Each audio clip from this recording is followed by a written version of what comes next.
Shalom Aleichem and welcome to Online Smicha.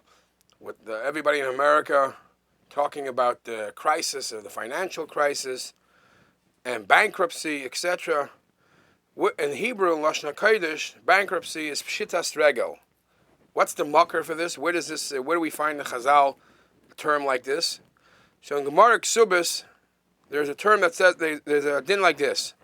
Hapaisek mois lechosnoi.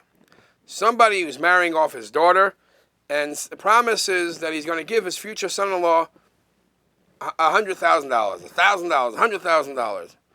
Upashat loy haregel. Upashat loy haregel. Upashat loy haregel means that he lost all his money, so now he can't fulfill his commitment. So concerning that halacha, it says Teishav at Shepatal ben Roisha, that the son-in-law could, if he wants to stay firm on his commitment, the son-in-law could say, "I'm not marrying your daughter until she gets white hair." In other words, a promise is a promise. But the term in halacha, the term that the Gemara uses is pashat loy haregel. Pashat loy haregel, literally translated, means his foot fell off. So Rashi explains, what is pashat loy haregel? Lashon bizoyinhu. It's a expression of embarrassment. Koloimar, meaning to say, she'amar hachoisen noye she'enei chash ledvarav.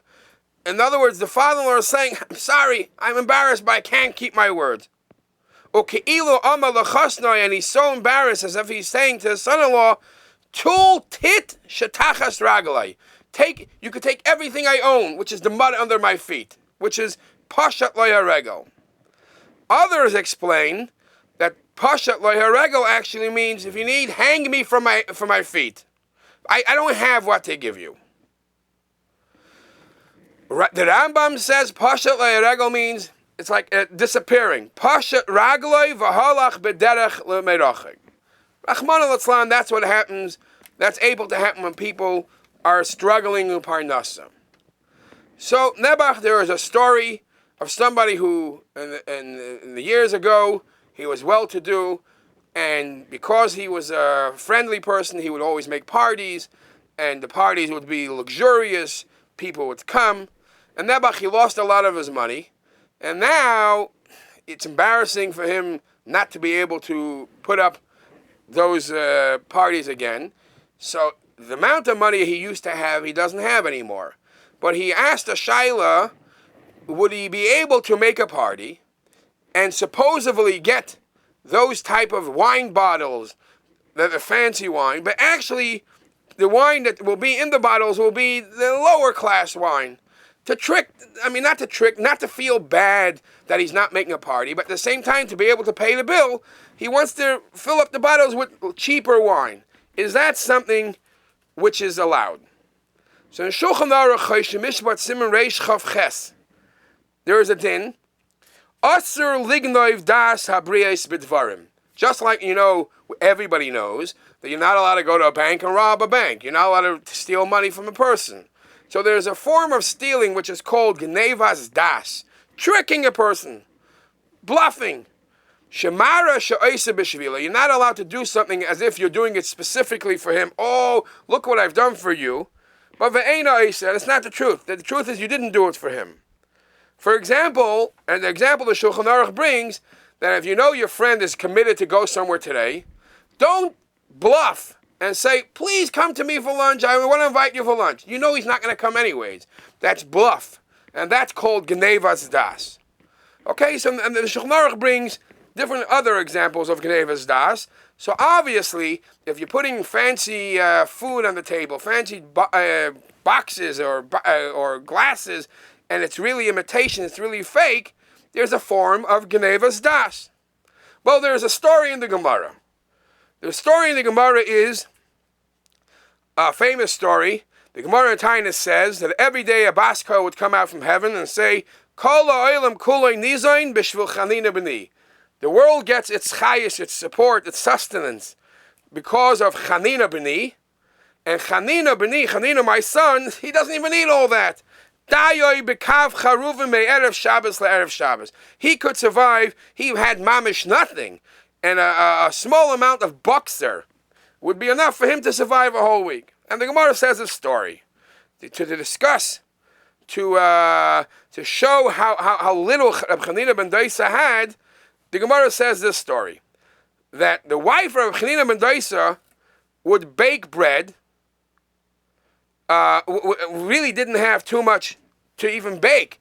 So not to be embarrassed, what she would do is every Friday she would heat up the oven like everybody else in the community does, and you bake sometime. But she didn't even have enough money to buy flour and produce bread or cakes. So what did she do?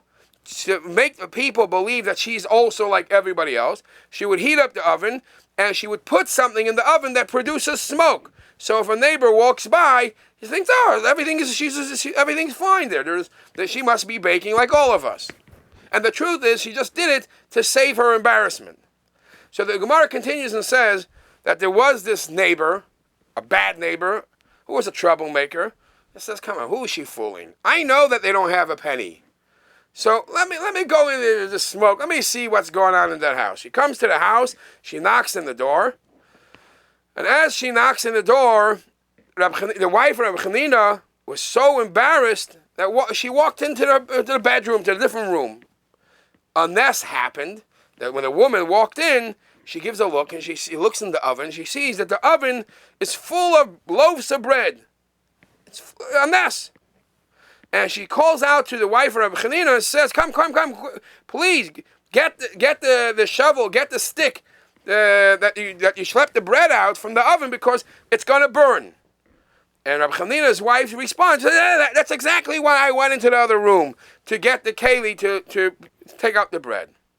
So based on this Gemara, the Rav who was asked the Shaila said, Reb Chanina ben Dosa's wife was allowed to make that smoke, even though it seemed to be not true. It seemed to be she didn't have what to do, and yet she didn't have with what to bake, and yet she did it. And the Gemara says, and that's happened to them. However, the halacha, they paskin this way. By the story of the wife of Reb Chanina ben Dosa, or anyone like that, anybody who today, it depends, why are you doing this? If you are doing this to show off, so people should give you honor and respect, that they should think, whoa, this guy has so much money, look what type of mashke wine he buys, then that's pure gnevas das.